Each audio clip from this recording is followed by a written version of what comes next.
All right. Welcome, everyone, to the Serious Angler podcast, where, as always, our main course for you will be talking and hopefully teaching you more about bass fishing. And of course, that does not come without a distraction or 10 here and there. Whether you guys are here to learn or just hear some bass and banter, you guys are in the right spot. Typically, I'm joined by the captain, Mr. Andy Full, and Idaho's finest, Adam Deacon. Unfortunately, Deacon is actually away at the time that we record this episode, getting ready for the BAM Tour event on the Delta, which is actually post fact, but we'll get him. He's actually at Clear Lake right now. Jealous. We will get him back on, obviously, to talk about his event and so forth going in the coming weeks. And Andy, for the intro, outro of this episode anyway, is out guiding. We actually filmed this episode, as you saw in the title, with Wyatt Frankens last week. And just simply because of time constraints, couldn't do the intro and outro to this show. Because for folks who don't know, we actually do the intro and outro of these shows after each episode that we film with the guest. That way we can better kind of preview and set a foundation for what the episode is that we're going to talk about. That way you guys have a better timeline and a picture of what you're going to be listening to. Which, if you are listening, thank you for taking time out of your day to listen to us. Us three goobers that love bass fishing, that are fed up with it, and the amazing guests that we get on here to teach us and hopefully teach you guys some more about bass fishing and have a good time doing it. But you guys are stuck with me right now for the intro and outro, but I promise I'll make it quick because I know you guys want to listen to Wyatt Frankens and some of the juice that he drops on this episode. We just got wrapped up actually with my last tournament of the year, had our New York State Invitational up on Lake George here in New York, and thankfully came out with the dub on that one, which I'm pretty pumped about. We'll save that for another time because I want to get into the episode. But Deacon has one more derb left, which we'll talk to him about when he gets back because he qualified for the BAM Tour Super 60 Championship on Clear Lake. So that's why he's there right now, trying to get eyes on before the cutoff, putting in that work. And I know Andy's got a big derb coming up here soon as well. But before we get into today's show, obviously, Business from the Bass Boat, as always, brought to you guys by the amazing folks at Rec Lending. Typically in the fall, what I'm told is you find a lot of boat sales because it's that downtime, hard to sell boats. Typically, they're going to get some more deals on them. If you are looking to get a deal on a boat, make sure you guys are calling the folks at Rec Lending. They're going to do everything in their power to make sure you have the best opportunity to most easily own and afford that boat. Even if you currently have a boat, maybe you're looking to refinance, give them a call. They'll happily talk on the phone, answer all your questions, even if you're not going to 100% be making a purchase. They will have that conversation. They're great people. They're family over there, and we are happy to be a part of that. So, the business of the bass boat for today's episode, number one, is Trip Berlinski, man. University of North Alabama wins the college bracket. I don't even think that was the coolest thing he did in this tournament, but huge deal, obviously, winning the college bracket. Which, if you guys don't know, if you win the college bracket, you get a berth to the Bassmaster Classic. So he will be in the 2026 Bassmaster Classic down in Knoxville. You get your entry fees paid into the 2026 Bassmaster Opens. And I'm reading here too, he will get a fully rigged Nitro boat and Toyota Tundra. So heck of a deal. The college bracket, I think it definitely gets the respect, but I think it is very underviewed and undervalued event in bass fishing, competitive bass fishing. So huge shout out to Trip Berlinski. But like I said, I don't think that's the coolest thing he even did. The money that he won, I think it was $7,500. Immediately put that back into the community that they were competing in because they were in Watauga Lake, which is up in northeast Tennessee. I've actually fished there before. Absolute beautiful country, beautiful place to be that unfortunately got absolutely crushed by that hurricane. And he put all that money back towards that community, which applaud. It is a kid that age that has the gall and the wherewithal to think about that in a moment of when the lights are shining down on him. He has the spotlight. He decides the first thing about is think of others, which is unbelievable. Shout out to Trip. We're actually getting him on the podcast here soon, so you guys will be able to talk or hear from him, I should say. And big shout out to his parents, man, for raising that kid right. I saw that and it was pretty moving. So shout out Trip. Also, the NPFL Championship went down this past week on Lake Hartwell. This event, I think, because they announced it last year, had forward-facing sonar allowed in this event. Going forward, I think the championships obviously will not be forward-facing as the NPFL is no forward-facing. And shout out to Scott Hamrick for winning that one. Looks like it was a little jig deal and a topwater deal, which is, from what I gathered watching it, the little clips that I did, looked like a fun time. So Scott Hamrick in first, Michael Stout in second place, and then in third, Will Harkin. So sounds like a great championship event for the folks over at the NPFL. The last thing I will mention to you guys going forward, obviously, you can always use the discount codes below to the folks that we work with, like Omnia Fishing, Hobie Eyewear, things like that. Road active suspension. If you're getting a new vehicle and you're towing, look at a road active suspension kit. It helps tremendously with towing. But right now at Omnia Fishing, there's big stuff happening in the background, big stuff that we can't tell you just yet. But once we do, you'll see why. And you might see some inventory issues at Omnia Fishing right now. And that is for a specific reason. And we'll prelude it at that just to tease you guys, give you a cliffhanger of what is happening. If you didn't think Omnia couldn't get big enough, they're only getting bigger. So looking forward to being able to tell you guys about that. But without further ado, we're going to get into today's episode with Mr. Wyatt Frankins. All right, folks. And no stranger here to Serious Angler, Mr. Wyatt Frankins joining us back on the show. Wyatt, what's going on, brother? Oh man, trying to get this dog toy away from this puppy right here, or she's gonna be squeaking it the entire episode. So good luck with that, soldier. Yeah. Yeah. Well, we got to see her offline, but show the folks. We got to see the flute for those that are Sonny, come here. watching on YouTube. They're gonna want to see the dog. Come here, so you can show everybody your Cute toy. little thing. Show them your toy. Yeah. Drop the toy. I smile smiled. So adorable, man. Gosh, dogs are amazing, man. We don't deserve dogs. She is an amazing dog. She's good on the boat. The first time I ever took out, she got a 6-inch 300 DD hook in her paw. Oof. And she had to learn the lesson the hard way that, don't be messing around that front deck too terribly much. So we got that out of her, but she's really good to have on the boat, and they really are man's best friend. That's for sure. Dude, that is the biggest thing that scares me about having a boat dog is just having hooks everywhere. Especially here because we got cause we'll throw freaking 9-inch glides, 9-inch flutter spoons, big old hooks, big crankbaits, like big hooks. You know what I mean? Yeah, just gaffs. Yeah, yeah. But have you seen the content Easton Fothergill with his dog? Oh yeah. Where the dog kept jumping in the water, and he's like, "Oh Dude. my god!" Like he pretty much just gave up hope. He's like, "All right, it's just gonna keep jumping in." Those make my day, dude. Yeah. Between he's those, cool, man. I really like how he's just a real person.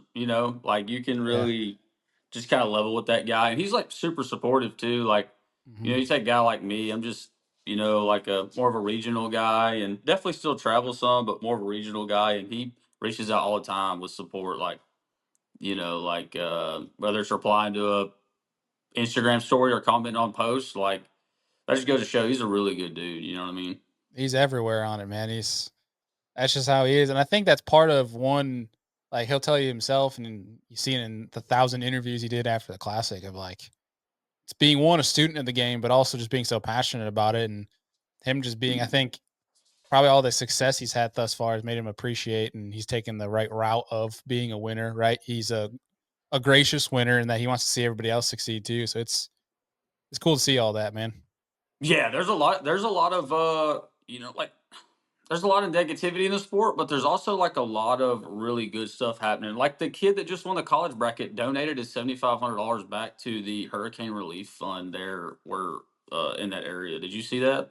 I did not. That's freaking sick, though. Awesome. Yeah, I forget. Trip Berlinski, I think is his name. He won the college bracket, the fish off, which is $7,500 for the win, and he donated it back to that community there, I believe. So I saw that earlier, and I was like, man, there's still a lot of good in the fishing world. There's a lot of negativity. Don't get me wrong, and people like to kind of hit on that because it sells, but I really think it's the silent majority is in this for the good. I really 100%. just that's how I feel about the fishing industry. That's just my opinion. No, you're absolutely right. I think nowadays not even to do with fishing, but with social media and the digital age, we get so consumed at what's in front of our face. And when you have all of these YouTube and media outlets, trying to all they're going to cover is the drama and the negativity. That's all we see. So we think that's all that's happening, right? Where there's folks, like Jay Kumar at Bass Blaster who covers all the good stuff, Yeah. the joke and stuff. Jay's a great leader in that department. There's a few folks out there that do a really good job at showing the positivity, and I think we need more of Mhm. that. And that's like, dude, stuff like that. The fact that like, I feel like the three of us stay pretty much on the three of us, meaning like Deacon, Andy here at Serious Angler, stay on the forefront of like the industry stuff. Mhm. We have not heard that yet. So like to me, that's a shame that that's not being publicized more. And I'm going to write this down so that we do get that story and do talk about that more. Yeah, well, it just It's, came out not long ago. I just happened to glance at social media and see it, and I was like, man, that's really cool. We had a kid. I fished for Stephen F. Austin in college, and we had a kid. We had actually had two kids in that fish off. So that's the most I've paid attention to that kind of that college fish off in a while. And Ben Burns, who also was on All American this year. So shout out to Ben and his partner. But Ben made it all the way to like the second final round in that fish off. So. Hmm. that's Those crazy. kids, I believe man, I don't want to be wrong here. I think they fish like North Alabama or something. It's I don't know, Watauga, but North Tennessee. okay. But Yeah, like you can tell they're legit, man. Like they're them kids, and usually it seems to be whoever wins that college fish off, or really the kids that are just even in that bracket. They seem to show up a little later down the road. So, dude. Yeah. Russ you'll probably Lane see had a them. pretty sick quote in Bass Blaster this past week. I don't know if you'd seen it, but basically it was Uh-uh. like Jay had done a little piece on Russ Lane being, I think, in eighth or something like that. He's in the top 10 to requalify to qualify for the elites. And he mentioned something about being the older guy and like trying to, fight the fight for the older generation and, um, you know, bringing in a hybrid of what he grew up doing with also doing the technology stuff. And he mentioned something about, I can't remember how Jay phrased the question, so don't quote me. It's not verbatim, but essentially the theme of it was asking about the younger generation, like how they're doing so well, this and that. And he was just like, man, he goes, I think if you took all of it away, like technology or not, he goes, the one thing that they have is that same thing that all the us older guys had or still have is the passion for it. So if you take it all away, they're Mm, going to figure it out one way or another because they're so dang passionate about this thing. And that I yeah, thought a lot of kudos towards Russ because there's a lot of people that wouldn't have the goal to say that, and or at least the pride, right, to say something like that. I thought that was really cool. And rooting for Russ Lane, I guess, to get back in the elites too, because it was I think Champlain was all greenfish for him too, which was pretty baller right now in an age where smallmouth yeah. is dominating. Yeah, So that's what's up. Yeah, definitely, that's what's up, man. I think Champlain's definitely making a little bit of a largemouth comeback, and if I'm not mistaken, I think the elites got drawn for no scope there next year, so yeah. you're about to see the largemouth play a Oh little yeah. bit. We're gonna see Uh, some big Big green six ones and go. big weights is gonna be awesome to watch. Yeah. yeah, there will be guys still catch a smallmouth, undoubtedly, but it Okay. will not be the same Champlain. It won't be no LI feeders No. and stuff like Yeah. that. Like it'll be different, But yeah, man, that's cool. I didn't see that, but good for Russ, man. And I totally agree with what I think you said. Is it Jay Kumar, the guy that you said that? Yeah, Yeah. Kumar runs the Bass Blaster. Yep. you know, man, that younger generation's under a lot of scrutiny. I'm at a weird age. Like I'm 29, almost 30. Like I really grew up fishing a lot more without it than I did with it. But even we've caught some scrutiny over this whole life scope. The one thing I'll say is I agree. It comes down to time and passion. And those older guys that like I grew up watching and stuff, like, bro, y'all built that. So like y'all guys Yeah. that some of the people that are so you do realize that like y'all built that, right? Like you built this sport up bigger, and those younger guys, they work their butts off because of that, because they Yeah. saw what you did and the opportunities that you provided, the paths that y'all built. So really you should be Mhm. proud. And it's more competitive than ever, man, and that's why these dudes are so good. Like the amount of full-time fishermen have went up, and it's because the sport has elevated and went up. And so when that happens, you're going to bring some guys out of the woodwork, especially young, hungry. Hey man, So what if their mom and dad or grandma and grandpa's paying for it? If that's the case, then they're blessed in that aspect. But if they're out there working and grinding, it's going to come to fruition. It's just the way the universe works. Like whatever you put into it, you get out of it. So Yeah. like it has life scope maybe cut a little bit of a learning curve and maybe is a reason for a little bit more success earlier on, potentially. Like if we're going to be really honest, but don't forget that those guys are some of these guys have a camper or a camper shell in the back of their truck, and they never stop. Like they're never home. There is no. They may have a home base, but they're on the road and they're going somewhere all the time trying to get better. Hmm. And Yeah. you got to give hats off to those guys, whether they come from a better financial background than you or whatever. Like, and the biggest thing too, I think, is just not comparing yourself to other people. Like, Hmm. and I know that's a big thing, man, especially fishing world. I know I've been guilty of it. But like, you just have to find your lane, dude, and work your butt off. And if anything, those other guys have showed us all that it's possible. So they Yeah. should be proud, really. 100%, man. 100%. Yeah. Very well said.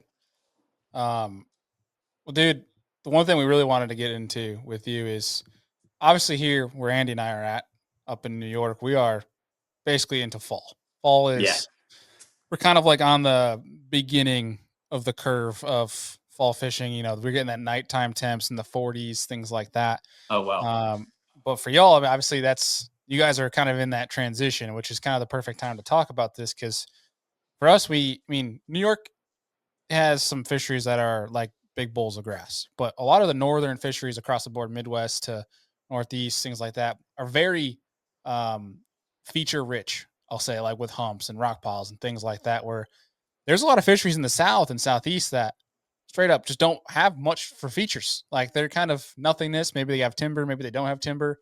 And it Hmm. can be kind of confusing of like, for us, we go find sharper breaks, the steeper, the better typically in the fall. But Yeah. in that shallow kind of fishery, it's like, what do you do? Like, Yeah. how do you transition from there? How do they move? So I guess for you,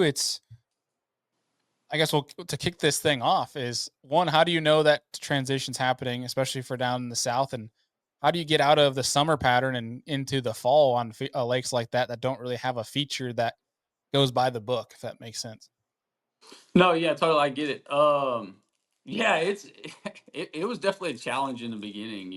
I will say like certain fisheries we have down here, like Toledo and Rayburn, do offer a bunch of Mhm. kind of features. Like they do have distinct, ledges and humps and points and stuff.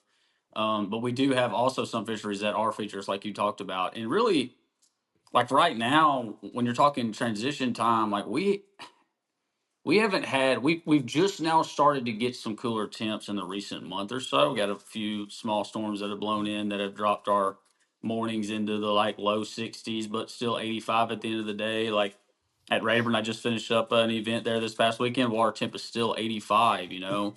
but it's been like 95. So that is Oof. definitely that transit. Like you can tell things are starting to change. Like it goes from that late summer, like being out deeper, roaming a lot. Not their feeding windows are extremely small in that late summer bite. It can be really tough, and then the transition comes, and honestly, that can be a really challenging time of the year as well because then they start to spread out. Really, when you start talking about like late August, September, and in October, that's probably normally my one of the least favorite months to fish for most people. Maybe I should have said me. For most people, for me, I actually like it because a lot of guys are not on the water, and here in the South, we have a pressure problem. Like we have a lot of fishermen. Um, Yeah. so man, I think as far as knowing the transition's coming, obviously those first few times that you get some of the small storms that roll in and start dropping the water temp, we do have a turnover that happens, and you can tell that's happening. Usually, everyone knows like those brown bubbles, and everybody knows the turnover is coming. I don't really think we've experienced that, at least on some of the big fisheries like Rayburn and Toledo. Like like you said, some of these other small lakes, they are probably a better example of that featureless deal. And as far as getting started on some of that flat featureless stuff, because I really feel like that's where I personally excel. Like whether it's a big, flat, expansive grass flat or a big, flat, expansive, nothing flat, where you're just trying to find any kind Mhm. of subtlety, any kind of depression, any kind of rise in the structure, anything that it could be, something that you're not really going to see on the map, even as good as the VX chip is with Humminbird, or Garmin's came a long way with what they've got going, and Lowrance, like even as good as all that's gotten, finding those features like whether it's on your side imaging or just really drop now with live scope, especially perspective. Perspective's a big deal when you're talking about getting on those big vast Mm. flats and starting to break it down. Um, that is where putting the trolling motor down and just going to work, like really just putting your head down and trying to find any little subtle difference. And that's huge. That can be.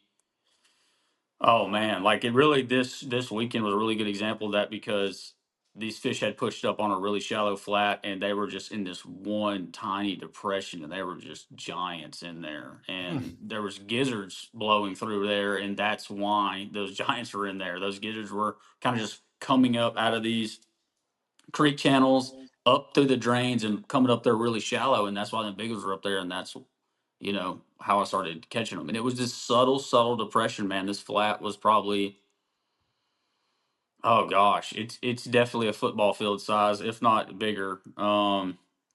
Probably a couple of football fields, and this depression was literally on top of this flat. It might have went from, it was like a vast 5 to 6 foot flat all the way across, and this thing dropped into like 7-ish foot of water, and it Okay. didn't really show it on the map. You'd have to, it kind of did if you really zoomed in on the contours, but like something that you would never like really key in on. Like I saw it on perspective, you could obviously see the dip on perspective, and that's where I saw those gizzards and started seeing pretty big dots blowing through them. So That's great. That was what I was gonna ask, was like, when we're talking about depression, are we talking about a couple feet, or are we talking like, what you hear about in Florida where guys are like, if it's a half a foot, like that's the juice. Like yeah, something that, micro of a level. Like that's crazy though, where you probably would have had to have graphed that either. Could you see it on side imaging or on a 2D, something like you that?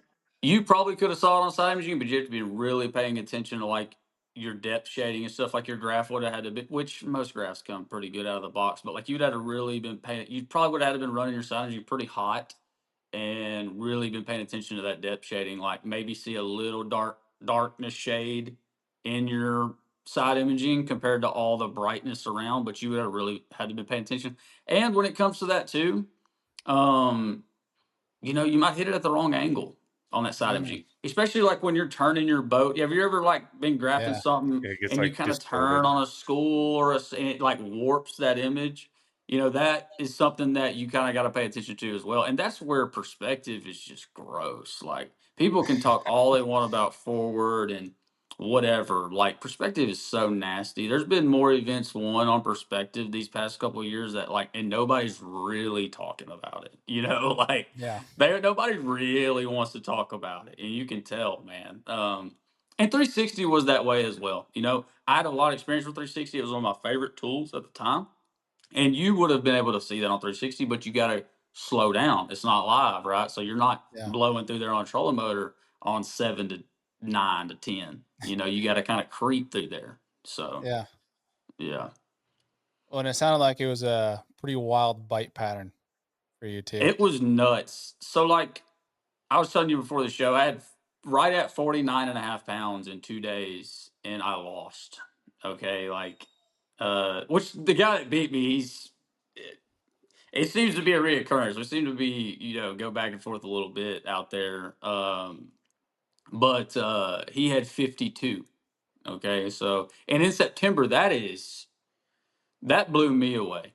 Like, even going into the event, I think I knew it was going to take, MLF reached out to do a pre tournament article about that super tournament on Sam Rayburn, and I said it'd take about 45 to 46, which is actually like a really reasonable weight. That actually Yeah. makes sense. But then you kind of forget, oh, like We're in Texas. it's Rayburn, so like it can get gross, and it did get gross, and going into that event, I really didn't expect. Man, I'm not gonna lie, I missed the gizzard deal. I did. I didn't. And sometimes that history can get you because I kind of was just like, man, I got a few areas that I know some fish are roaming around in, and some fish that are setting down pretty early in the morning. I might be able to go through there and catch some big ones on a crankbait early, and then have to kind of like fish for some of these roamers. So I got out of those areas really fast because I know so much about them. I didn't really get in there and pay attention too closely.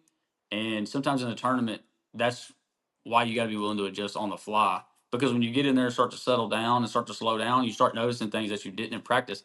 Unless you're that guy in practice who catches entirely too many fish and regrets it on tournament day, which I'm not that Yeah. guy. So I missed the gizzard deal until about midday on day one, and I had Big Bass of the event on day one, an 8-1, and that was a gizzard eater. And then I realized, oh, it's going down like that. Like it really reminded me more of a post spawn bite, like a late April through May bite, where them gizzards get up shallow. Like when you remember when Lee Livesey went on fork and he was throwing that big top water up there shallow? Those Yeah. were gizzard eaters, right? Like exactly like that. And that's what was happening. And it threw me on like I was like, oh God, where's my glide? Like where's all my I need to get active right here, like because it's going down, man. And when Like they're you in can there see them like feeding, flying all over the place, or oh dude, yeah, on scope. Like and and I will say that like if I'd have really been prepared, you could have definitely caught these fish on the top water. Like if you kind of cruise in there and just like Lee did, bro. Like that's some Texas stuff. Like you go in there, don't even drop your trolling motor, pull down on the flat, like Give it a make as minute. long cast as you can on top water. But I didn't even know, like totally unprepared, which is insane. But it's just the God honest truth, And that was Yeah. very interesting to see in September. I think a lot of that has to do with the lake being low. The lake's like 7.5 foot low. Rayburn is, Oh, anyways. And man, those gizzards. That has to be a part of that fall transition, though. That's all I can attribute it to. Is there's only one reason the gizzards were up there shallow like that. Like normally they're up there to spawn. So, but now they're like that goes to show you that there is even that water temp drop. They're pushing up there for a reason. Like they're coming up there because that's your typical fall deal, right? The bait starts to push to the back of the creeks. They're just not to the backs of the creeks yet. They're out there on these main lake flats and stuff, pushing up shallow. they're like And staging almost. kind of, yeah. It gave me post spawn vibes, like big time. And I was unprepared and I regret it. And um, I did lose some fish day one on a glide. That's just the game you play. Like, could not get these fish to react to a minnow. I think that's fixing to be a pretty reoccurring thing in the future. no For more all you minnows. minnow shakers out there, I'm sorry, but it's starting down here early in the South where I think they've seen it a few times. And Dude, it's happening up here in New York. yeah, They get yeah, I real went to St. finicky. Clair, which isn't New York, but I went to St. Clair this summer just for fun. We actually won a local tournament over there, and they wouldn't touch a minnow. Mhm. Like, and St. Clair's Yeah. like the minnow, like like But I don't it's know. it's funny though, like with the Great Lakes smallies, like one day they're on it and it's all they'll eat, and then the Yep. next day they want everything like an inch off the bottom. And it's like, dude, you're the same Yeah. school of fish. And then Yeah. you go back to them the third day, they'll only eat up again. It's like, okay, Yeah. like they're so You got to moody. fill out each day. You really Yeah, do. That's a really good I'm glad you mentioned that because that's a 100% true. And Yeah. it's still true here where some dude will crack them on a minnow, and like a lot of that goes to presentation and or how just being you on the spot where they want to eat it, right? if Like, you find them feeding all yeah, that attributes to it. But these fish, they wanted to glide. That's crazy. I And mean, that's that's more all I fun could do. anyway. yeah, I mean, hundred that's Oh, percent. I had a blast, but I should have had like low 30s day one. Like I gosh, lost them. dude. Yeah, Mm. I That lost them. hurts. And I'd never say that. I hate being that guy. Like, oh, I lost them. Yeah, well, so does everybody else, Like, but it's Yeah. true. Like, I had them big suckers pinned and just could not get them to the boat. Mm. With the lake being low, you mentioned the timber. Yeah. Like Yeah. up on those shallow flats, dude. If there's any kind of wind, you're like beating around stumps and like trying to like you're like beating left to right. You're trying to work this fish, but you're getting beat over here. And you finally hook him, and you're trying to keep him up out of all these stumps. It's a nightmare. It was a true nightmare. You're That like, 8 pounder was a rodeo, an absolute rodeo. Gosh, dude. So Yeah. um, day two fish clean though came in a little bit more prepared and fish clean and landed them all. So Prepared in regards to gear or the setups that you needed that you yeah, wanted on day one, or what do you mean? 100% prepared in the aspect of like tied on a little bit smaller glide that has a lot better hookup ratio, doesn't weigh as much. Added an extra split ring on the glide, which I should have done anyways. That I should know better by Double now. on both? On front and Yeah, back? Okay. yeah.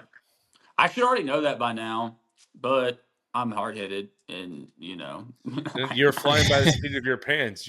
You're like, oh crap, this is going down. I need to get in there now because it's yeah, already noon, right? Like type deal. exactly, exactly. But the glide I had on at first is more of like a something that sinks naturally on its own, so I don't have to weight it, and it's more for like going over top of a pile and just trying to draw a big one out, like something that I actually want to drop, not keep up in the water column because these fish are 5 foot. Like the second Yeah. day, my 7 pounder came and grabbed my glide so close to the surface that it literally threw a boil on the surface. Like, Dude, That's that awesome. yeah, my you're co making was me like, not wanna go bow hunting tomorrow, dude. You're making me wanna go fishing now. my co-angler was like, dude, did you just throw a topper? I was like, no, that was on my glide. That's awesome. Yeah. So, really technical question for you here on the glide. So, with double split rings, will you then downsize your treble hooks for that so they don't reach each other, or will you just keep the same size treble on there?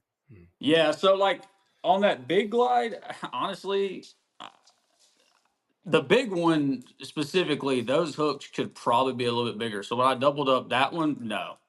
The smaller one, 100%. You got to at least downsize by size, but you still want as big as humanly possible. Obviously, Yeah. like even if like that gets possible for them to hook each other, but like it doesn't happen a ton, I'll still go with that. Like or I'll just upsize the back and down whatever I got to do to Yeah. have the biggest hook set up possible, and I've learned that the rod is the biggest deal on a glide. Like you don't need this freaking unless you're throwing a giant glide. You don't need this 8 foot flipping stick. Like you want something that's parabolic that loads up really well, almost like a crankbait.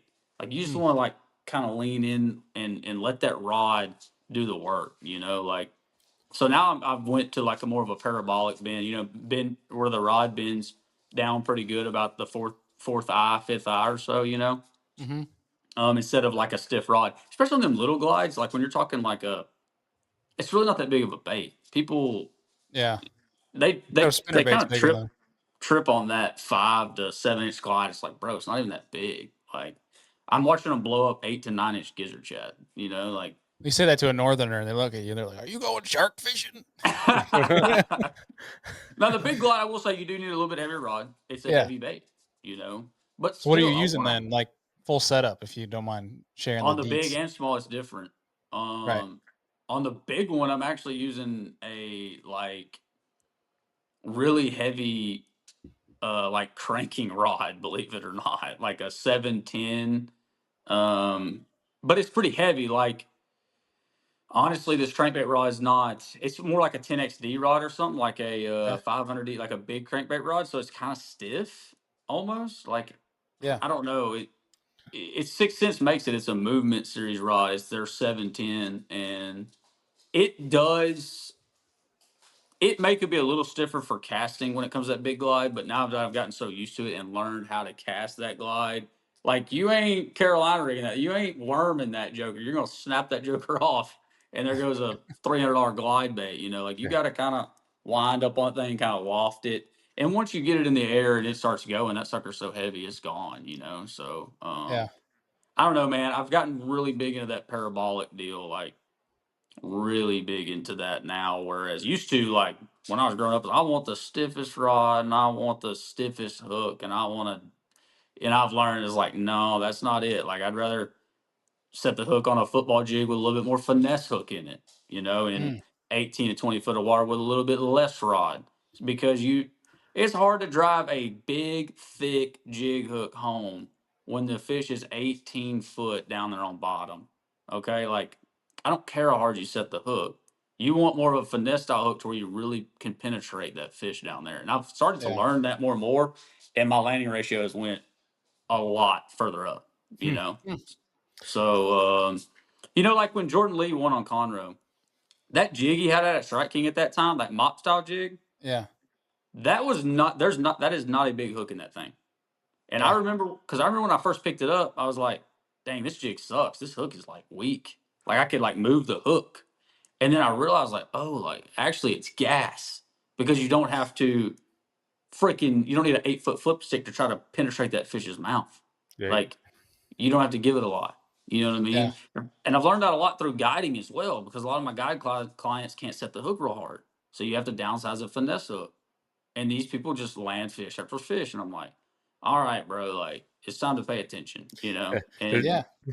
there's nothing so, better than a guide client when they set the hook, no matter if it's a casting rod or a spinning rod, they just keep doing this the yeah, whole time. Like, oh yeah, no. exactly. Yeah.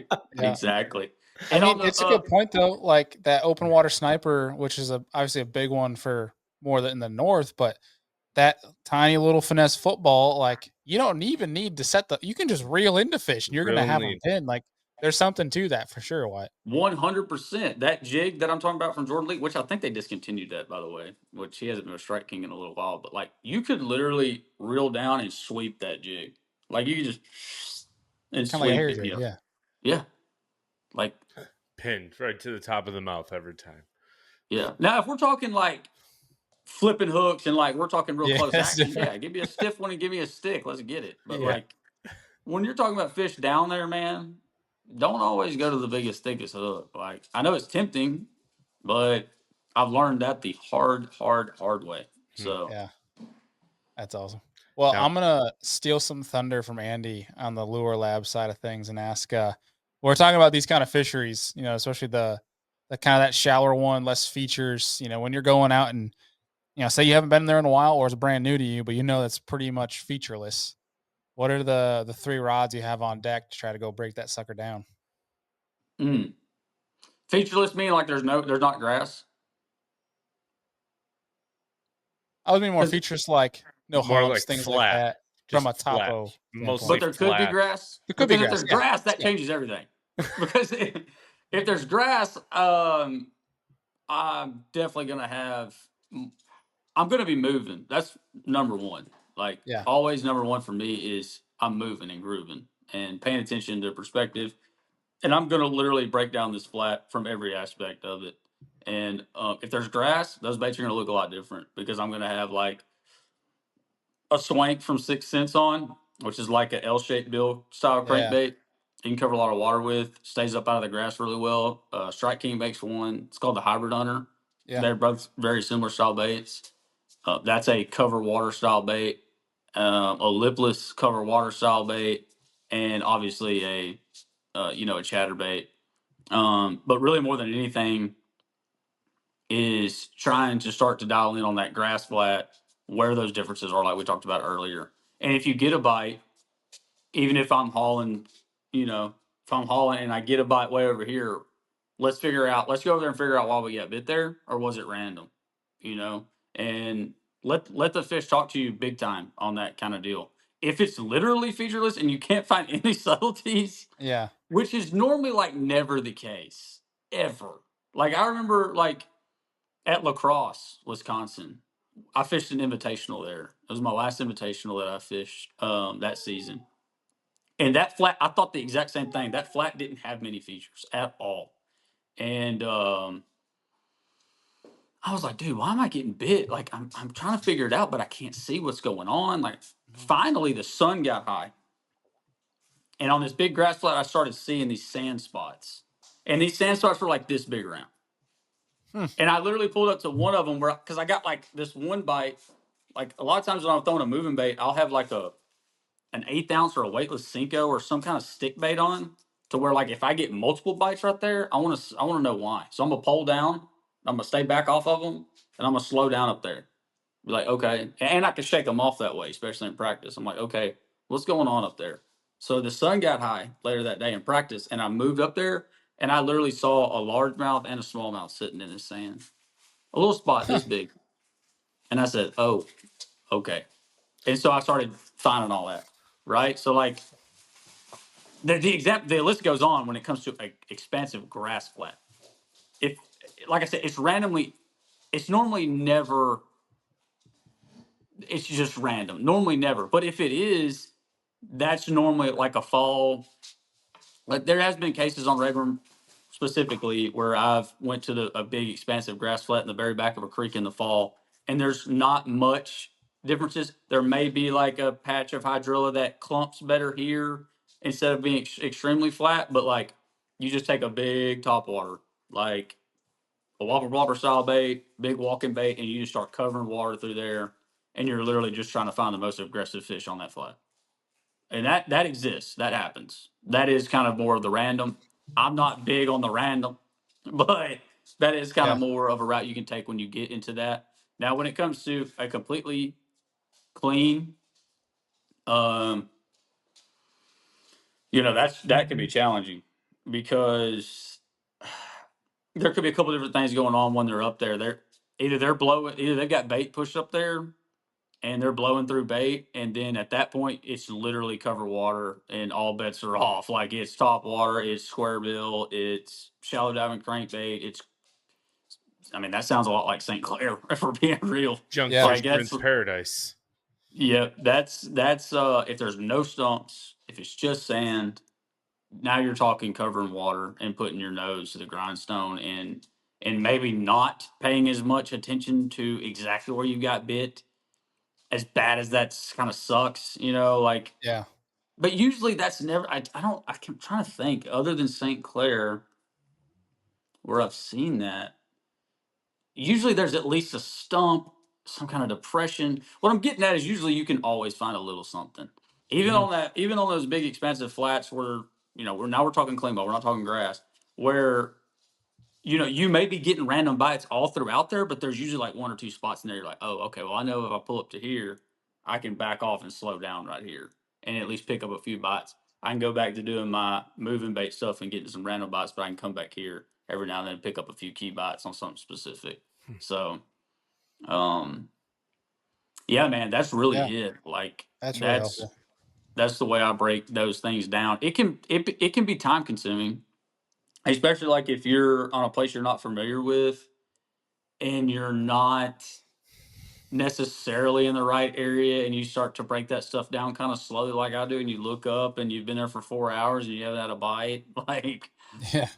usually I've gotten pretty good now to where though like that doesn't happen anymore because I notice the things that I don't like hey, there's no bait up here, I'm not seeing anything on this isolated structure, I'm not seeing anything at all, like I don't like it, I'm usually pulling the plug a lot earlier than I used Mm. to. So I think a little bit of that of technology obviously goes a long ways on that stuff, but obviously, like as a fisherman, like you have these gut feelings, and like following that Yeah. helps a ton.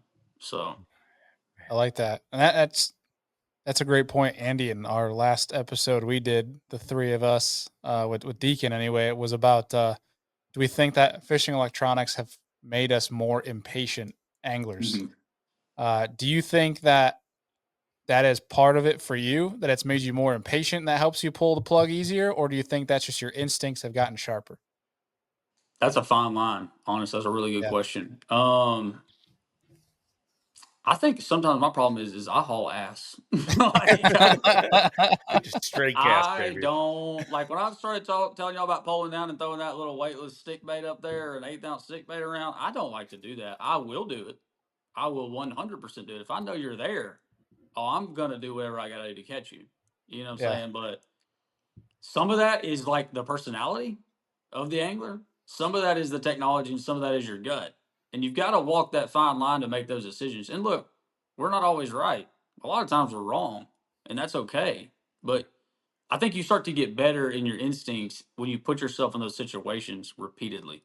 Yeah. And you learn. That goes back to what we were talking about those young guys, because they're getting so much experience and they're learning so fast and they're noticing those little subtle things. like, dude, I've been fishing since I was 15. I'm about to be 30 in November. Like, dude, it's taken me a long time to like realize those things, you know. And it comes down to realizing those things in a timely manner when you have limited time. Like, Mhm. if you realize that by the end of your last day of practice, now you got to kind of go out on a whim in the tournament, which can be deadly sometimes. But a lot of these guys are noticing that the first day of practice, when you're noticing it the last day of practice, or you never notice it at all. Yeah. That's what they're doing. They're noticing these things and they're making these decisions a lot faster than your average guy because of the time they spend on the water. That's Yeah. really what it comes down to. So, Yeah. and it's taken me a long time to realize that, you Well, and know. I love that line of people saying, "Well, we've spent all of these many years, accumulating this knowledge and knowing, and adapting and learning this stuff." But at the same point in time, they've also spent all those years spilling the beans on magazines, on YouTube, on places like Bass University, on podcasts is obviously more recent, and they've been basically sharing that and teaching that information. But now all these younger guys just have a faster learning curve to Yes. understand all that. So I'm not Yes. saying that they know how to apply it yet, but they can surely apply it a hell of a lot faster because now they know what to look for. Yes. And so there's that Yes. And portion they're too. on the water. And I keep going back to that to say you can watch all the videos you want and Yeah. read all the magazines you want. When until you're in that situation, it's a different story. Like, Mhm. but they are putting themselves in that situation constantly. Yeah. Like, I remember seeing Trey McKinney and JT Tompkins at Rayburn after their fork event was over, like the next day. And I'm like, what are they doing here? They don't have a tournament coming up on Rayburn, but they're spending some time on Rayburn in Toledo because they know they might come there one day. Like, how do you replace that? Can't. Like, you can say like, oh, well, they've got somebody footing the bill or whatever. I don't know their situation, and I really don't care. Like, what I know for sure is these dudes out here working. Yeah. You know, like, and a lot of people be like, "Well, I got a family and I got a business to run." Hey, man, that's great. I'm glad you built a business. I'm glad you built a family. You should be proud of that. But don't Yeah. knock those guys for that. Well, it's like Like, Yeah. when the Japanese guys come here, right? Like they yeah, threw away everything back home to come here and fish. What are they doing? They're fishing 360 days a year, right? yes, they If are. not all 365. It's the amount you learn in such a short time of being on the water every day is unreal. Yeah, and that's a good Mhm. comparison to draw to some of these younger Yeah. guys is those Japanese guys because I've Mhm. seen Kenta Kamura on the water. The dude's out there ripping 50 million cigarettes and drinking Red Bulls and covering water faster than you could ever dream about. Like, they don't stop. Like, when they're going on the bank with a freaking spin rod, flipping Lord knows what in the hell they got on there. And they're just zit, zit, zit, zit, and they're zipping, dude. Just smoking, just zipping. Just freaking cracked out, dude. Just zipping through there. And I'm He's like, ripping darts all in all forms of life of fishing, right? I'm like, Like these dudes don't stop ever. There is no off button. And like, it's hard to hang with that, bro. Like, and you can, like I said, you can make up all the excuses in the world. Some of them are actually pretty valid. Um, but that's not the game we play anymore. The game we play now is guys that are fully dedicated. And I'm not saying back then they were not. Obviously they were. A lot of these guys sacrificed a ton, broke their backs to get to where they are, and I respect the hell out of that. But Mhm. you can't knock someone in the same scenario. You can't knock that other person for whatever situation they're in. You know, like, there's so many. Like I alluded to at the beginning of the episode, there's so many full timers now that, and they're busting their ass, man. Like, Yeah. you can't hang with that, bro. Like, you can't. This game we play now, like, if you want to be on the elites, if you want to go to the BPT, if that's where you want to go, just take a look around before you make that decision and see what these other guys are doing. Because if you're not doing that, you're not gonna. It's not gonna happen. That's the bare minimum now. Yeah. The bare minimum now is to bust your ass. That's the Yeah. bare minimum. So just know that going in, and I'm not saying it's completely impossible.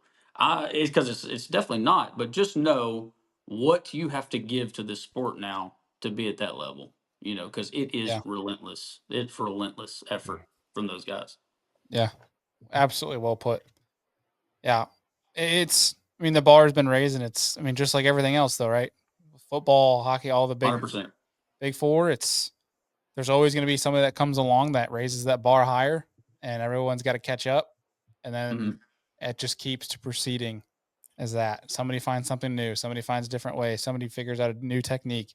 It's just constantly evolving. Not even just talking about technology or baits, but somebody figures out something new. Somebody puts in work a little bit harder or has something, whatever it is. But that's very well Yeah. put, dude. And I guess to put the cap on this show is, you made some great points of on a place that, topographically, featureless, whether it's looking for other alternatives like wood or stumps, small sand spots, like you mentioned. That was a nugget right there. Grass, you know, covering water. Is there any other tips you'd have for somebody to say that they're about to go to a fishery, whether it's a tournament or not, fun fishing? They see on the map there's nothing. Any other tips for those people that are going there for the first time? Man, don't forget about Google Earth. Like, sometimes that can help out a ton. Don't ever forget about that. And that's one of the oldest. I'll Yeah, say old. I guess it's not that old, but it's yeah, definitely a trick. I mean, you can go see where a lot of these places have been extremely low before, and some of those features, what I've learned, have changed, hmm or they're not there anymore, but some are, and that could be a really good starting point. You can literally drop a pin and have the exact coordinates to put and in put your it graph. onto your graph. Yeah. So, hey, man, it's something that like a lot of people probably do, but don't Yeah, forget about it. yeah, Because like I said, a lot of that stuff can silt in or stuff moves, but sometimes like, hey, that spider stump's still there. That sucker's older than any of us. It ain't going nowhere. You know. yeah, So don't forget about that aspect of it. Do your research. Um, but I would say don't, when you're doing your research, definitely don't pay too much attention to the fishing forums and like try to dial it in so perfect that you know what color, what bait, what areas. Have some of your own style in there, man. It goes a yeah. long ways. If I've learned anything, it's that info stuff, people are raising hell about this information stuff. I can't think of a single time where a single piece of information has ever went the right way. So No, don't don't don't dive off into that too deep. Keep some of your yeah. own style in there. Which I, by the way, I think a lot of these young guys have incorporated their own style in a lot of different ways, and another reason they're successful. But yeah, I would say that's probably my last little tidbit there to help you out as much as possible. Love it, man. Great. And you got anything else for Wyatt? No, man, keep taking everyone's money apparently, right? Like keep it I'm gonna going down try. there. They hate it, but I'm gonna try so hard. Love it. Well, dude, anything the folks should know coming up soon for you? Any derbs, content stuff, pods? Yeah, so the pod, man, it's been hell. The juice has not been rolling. Shane's got he's a product manager now at Six Sense. He is Yeah, bowed up, he is working, but they are doing big things over there. And I know that Casey, the owner of there, Casey Sobczak, is extremely proud to have him over there. He texted me after day one of my event, telling me good luck, and I asked him if he was keeping Shane in line. And he said that Shane has done nothing but exceed his expectations. So to be good expected. for them, man, and it's really good to hear that. I know Shane works extremely hard at what he does. But yes, I have three tournaments left. They're all championship events, qualified for every single one of them. They're all in Oklahoma, which I do not like. Probably my least favorite state to bass fish in. But we're going to Texoma next week. Bass Champs Championship. There's a Skeeter FXR on the line for first in that one, plus some cash. Big opportunity there. Going to Eufaula, Oklahoma directly after that the next week for the BFL regional, to give myself a shot at the BFL All American, which I have not been able to do since I won Angler of the Year in the Cowboy Division in 2021. So I haven't given myself a shot to do that in a while. So I'm gonna go take advantage of that. And then we end the year at Grand Lake for the Toyota Series Championship. I made the championship for the wild card this year. Didn't get to fish my whole division. Fished one Southwestern, two Centrals, and a Northern to make it, which is very weird, but I did that. And that's for a quarter of a million. That Woo. about a quarter of a million after all bonuses are said and done. That Toyota Series Championship is literally about the third biggest fishing tournament that exists behind the classic Red Crest. I guess you'd say fourth because the Ultimate Angler Championship, they're finna fish for 500,000. So, but it's one of the biggest events that exist in all of tournament bass Yeah. fishing. My good buddy Chad Mrazek won that a couple years ago. It changes things. So that's the biggest one at Grand Lake in November. They're all going to be grinders, but I love the grinders because you have a few things go your way. You figure just a little something out. You catch a big one every day, especially in a state like Oklahoma, and some special things can happen. So I'm excited for the grind. And yeah, that's what we got left. Go catch Hell them yeah, up. dude. Yeah, we'll be rooting Yes, for sir. you, keeping up with it, and good to hear Shane's doing well. To be expected, of course, but hopefully the tandem can get back, at least get some Yeah, fun fishing in. we got to get back. We got to get back. Shane's going to get in the boat for the first time in about a long time. He's gonna get in the boat at Texas Home. He's gonna be a little rusty. We're gonna have to keep the ace up front, being me. Dude. But he'll be back there. He'll have the net. Passenger We'll princess, try. He'll Nutman. have the net. Nutman. Nice. Dude, it's so true though, dude. Like, you work in the fishing industry, you don't fish. That is Could be the dang tough. truth, unfortunately. It But is. man, always a pleasure getting you on the show, and obviously not the last, certainly not the first. But appreciate you always coming on, dropping some knowledge for the folks. Absolutely, man. Appreciate Thank you you, having me sir. on.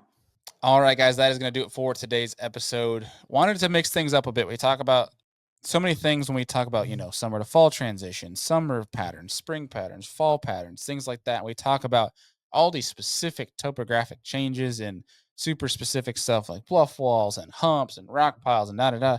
Where there's a lot of, especially, I think this is honestly universal around the country, but you see it a lot in the South where you pull up some lake maps and there's just not a lot of topographic features to fish in some of these lakes. And so it's kind of hard to know like how these fish change and go into the fall months, which can be such a fun time to fish, but also a very challenging time.